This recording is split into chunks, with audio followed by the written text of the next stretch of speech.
our time. We have been learning about the present perfect. Yes, we use it to talk about our experiences. I've been to Galapagos Island. You've tried sushi. He has traveled by plane. Oh my god, experiences. But you should use the present perfect to talk about completed actions too. So, in order to do that, let's use this generator to help us. First of all, as usual, you need a subject. I, you, we, they, he, she, it, a singular noun, car, Mary, a plural noun, my parents, my friends, car and Mary.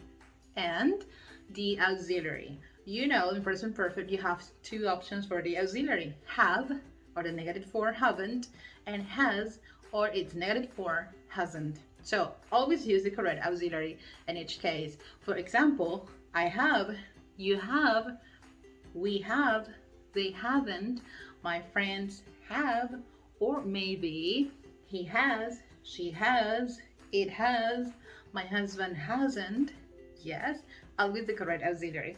And then, well, you know, we use the verb in past participle plus a complement. But this is the new thing. You need to learn to use three amazing words. These are just, already, and yet. Just, already, and yet. So we use just for recently completed actions.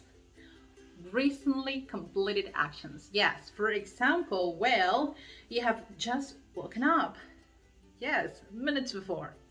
Already, well, we use already for actions completed before now.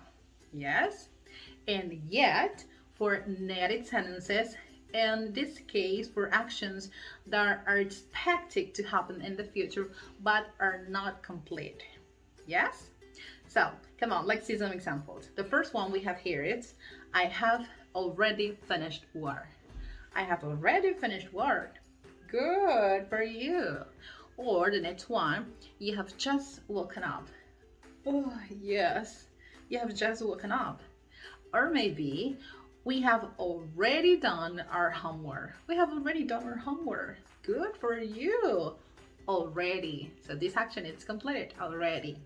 Or maybe, well, they haven't eaten lunch yet.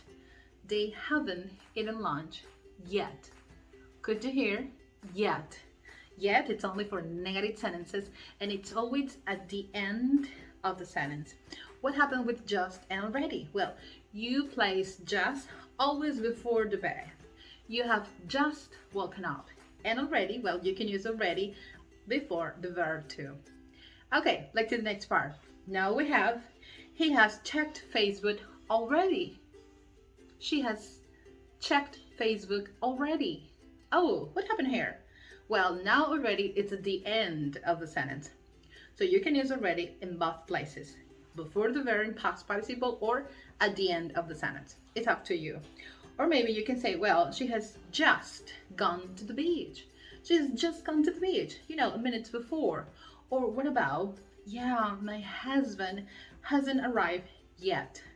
My husband hasn't arrived yet. Yet, hasn't, always. Yet, it's for negative sentences and it's always at the end of the sentence. So, come on, let's recapitulate this. Well, we have learned that we can use the present perfect to talk about completed actions or uncompleted actions. And in order to do that, you need the help of these three amazing words. You remember them? Of course you do. Just, already, and yet. Just for recently completed actions. Already, you know, completed actions. And yet, always for negative sentences. And well, these actions are uncompleted. Okay, so come on, external practice. Can you think about more examples?